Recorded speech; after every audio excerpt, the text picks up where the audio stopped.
So let's look at what we're going to do to get there. It's a lot of philosophy, a lot of big stuff, and you two are hanging in with me so well. Thank you so much, because it's a lot of stuff all at once. Let's look at how we would do this on a day-to-day basis.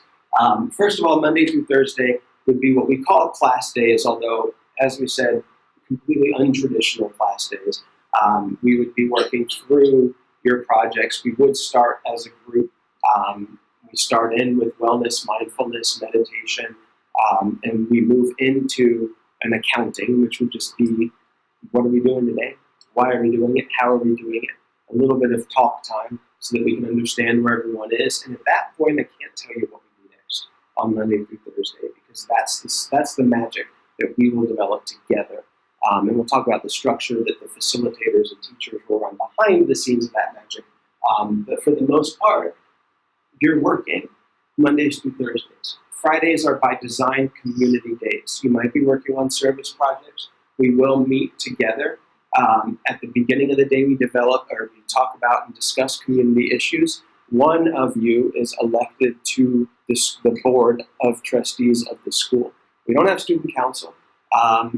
As our school grows, we would look to have 2 student representatives sitting on the board with a full vote as representatives, because again, student empowerment and student ownership is real here, which means we don't need a school body president. We need a board member that's representing the student voice, that votes on the decisions and actions that the school takes. So this would be a time for the community to meet and discuss issues that would come up at board meetings, for those representatives to come back and inform the student body about what's going on in the school. We would have time to develop extracurricular opportunities, service opportunities. We would have time for some extra help if there was an area that you really needed some one-on-one or some extra discussion or anything like that. And then, yes, we would have some free time on campus, because the better ideas come from the unstructured playtime. And I don't care, it might be a terrible thing to say that we should have playtime in high school, but I'm all for it. You want to go to the Gaga ball court and play Gaga ball, you'll figure out a way to learn gravity, right? We will find so much more in life when we have that unstructured time to just talk to each other, to just explore the area where we learn and kind of live, and do it with joy and with a little bit less rigidity. So yeah, Fridays are fun. You still come to school on Friday, but they're designed for you to explore your landscape a little bit more freely. As the course of that 4-year program goes, you can really see that we do start the 9th grade guiding you through what inquiry and learning is, how to figure out how to learn, because it's not something that comes easily, especially if you're used to a traditional program. So we do weight a little bit more of our time on what we would say is guided inquiry and learning. That's where your facilitators and instructors will be walking you through projects. You'll be working more in groups on specific projects. You'll have a lot of say in those, but we'll be developing them to help you understand organizational skills, structures, how to learn, and how to do what you really want to do.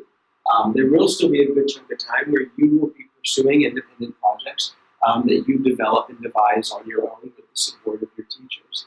We will always have community and service built in, and because we do look to blend to some level academic focus, we will always have an academic focus hour where we can either support you to move ahead in areas where you really excel, and we can also give you support if there are some fundamental academic areas that you need a little extra help in, right? If you come in and you don't have the strongest skill with reading nonfiction text, well, we do have to help you out with that, because if you don't have that skill built up well enough to understand all the articles that you want to read and learn about, then we have to make sure that we can make that work. So there is an underlying academic focus on part of the day to make sure that you're where you need to be to do this great work that you want to do. As the years go on, you notice that independent learning develops further, and that we also start to bring in college and industry experience. This is where we look at what you want to do with your future. I'm not going to talk to the 8th graders about what you want to do with your future yet, because I feel like it's a little bit too much pressure at this point. But it comes, and it's there. And, as you get to those future years, we really do spend some time thinking about how does the learning that we're doing and how does the exploration that we're doing in those 9th and 10th grade years line up with what I might want from my future. We know that for most of our American students, college preparation is the norm or the expectation, and we accept that as a norm and an expectation. We push back a little on the notion that every student needs to go to college, and we don't necessarily jump in believing when you walk into the door right here in your ninth grade year that, yes, you're college bound no matter what. We walk through that process, and obviously we honor the wishes of the student and the family. And if we want our student to be on that college readiness track from day one, then we go on that track in a way that honors also the student's path and the student's individual process. But the reality is that most of our students, their landscape is college preparation, and it's certainly not a door that we want to close. So we really do start exploring that a little in the 10th grade year and then really ramping that up. It does come along with industry certifications and industry experience because there are a lot of other opportunities that can segue into college or other experiences, and that can be through different, again, industry certifications for software, for design, engineering. There are a lot of options out there. We want them all on the table, and we don't want them overshadowed by just college prep because they can go hand in hand with college prep. Our other big what is that project-based learning, and this is really the heart of how we will run all of that free time, right? Where it's like, oh, they're just sitting there. I've heard this before, and I've seen it before, and I've probably been guilty of it before, trying to squeeze project-based learning into a traditional system, and it becomes, think about something that you really like, now go do it. And then you're like, mm-hmm. Right? And then you just kind of like, okay, well, I could also go eat a snack and take a nap. And that feels better in the moment. So there is a structure to developing high quality and authentic projects in order to truly learn rather than to just sort of feel free and out there. And it always starts with inquiry, and that's where you guys are the rulers of that world, where it's your questions, your curiosity, the things that you want to know that we bring out and bring to the table and talk about. And that's a really open process of just sitting around talking. Sometimes it's having a guest speaker come in. Sometimes it's going on a field trip or some sort of exploration, something off campus, just to look and see what's going on in the world, what's around us, and asking a lot of questions. After we get through that initial step and we say, hey, I'm really curious about this. I saw this article in the newspaper the other day about food deserts in St. Petersburg, and I don't know a lot about that. I want to know a little bit more. That's where we move to those next steps of developing a context, getting a deeper understanding of what this topic is and what it's all about and what we need to know about it. We build a framework. So before we even start a project, we have to figure out what that project is, like a blueprint, right? And the student in our system builds that framework with the guidance of the instructor. And the framework is, this is what I need to know.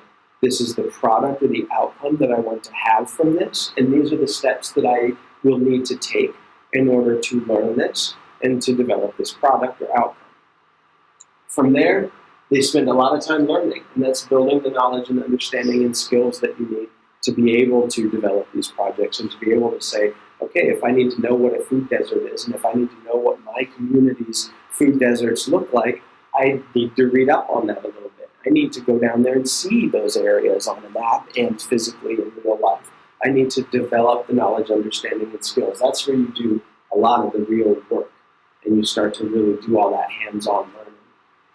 As you move in, you develop, critique, and revise the product. The other key thing that, again, goes back to those journalism days for me, is that the most meaningful learning happens when you have something to show for it. When you can say, hey world, look, I made this newspaper, it's got lots of really good information in it, it will tell you things that you need to know, you can read it, it's here for you. If it's just a paper handed into a teacher, the teacher sees it, congratulations for telling me something that I probably already knew because I'm the teacher and I'm supposed to study that stuff. And it doesn't have the same impact or meaning. When you can put that out in the world, when you can put that out in a place where people can see it, where it's meaningful and it matters, it means more to you too. And it has a greater impact on our community, our society. And then finally, we have to present that product. Obviously, we have to find you the audience and the place where that comes. That can be anything. For smaller projects, that might be in-house where we're doing that as a community. For most of your bigger projects, you're going to be looking to find places where the work that you do is broadcast to a community outside of us. So that would be perhaps speaking at a community event. It might be perhaps attending a debate forum and participating in that by asking questions and presenting findings. There are many, many different ways that we present the products, and it depends on the products that you bring to the table. But the idea is that we make something and then we present it. We give it to an audience so that it has meaning and so that it contributes to our community.